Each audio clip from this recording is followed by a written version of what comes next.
Pourvu que ça dure plus, vous est présenté par Total Energy. Au plus près des territoires, Total Energy accompagne au quotidien la réussite des acteurs engagés dans leur transition énergétique, en leur fournissant une énergie plus abordable, plus disponible et plus durable.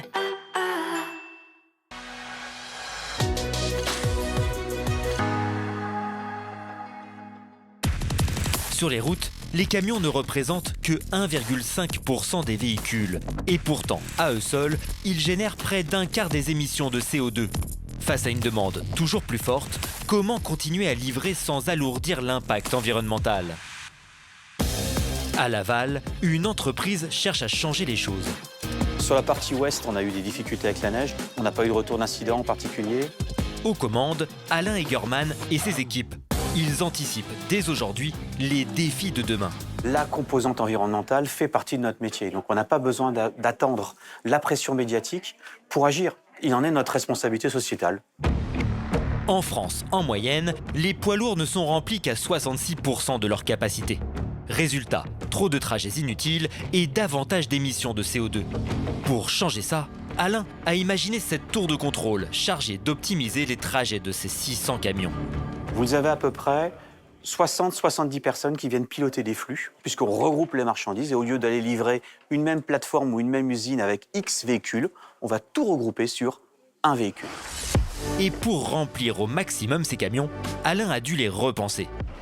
Nous avons donc adapté une grande partie de nos semi-remorques pour permettre de superposer des palettes grâce à ces barres et donc ainsi avoir un taux de remplissage non plus de 33 palettes, mais pour certaines livraisons jusqu'à 50 voire 60 palettes par camion. Des trajets mutualisés, des véhicules mieux chargés et donc moins de camions sur les routes. Et pour aller encore plus loin, la flotte se verdit progressivement. Gaz naturel, biocarburant et désormais camions électriques.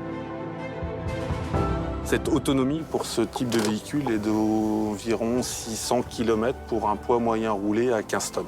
C'est bluffant, hein ? Autre atout, quand il n'y a plus de batterie, il ne faut qu'1 heure et quart pour recharger le camion. Seul bémol, ce véhicule coûte 3 fois plus cher qu'un camion thermique. Bonjour monsieur. À terme, les coûts pourraient baisser, comme pour ce client spécialisé dans les pompes hydrauliques. On arrive à rester compétitif parce que le gazole, ça coûte quand même cher. Et en investissant sur du long terme, sur de l'électrique, on arrive à être compétitif. Ces pratiques devraient se généraliser. La réglementation européenne prévoit de réduire de 90% les émissions de CO2 à horizon 2040.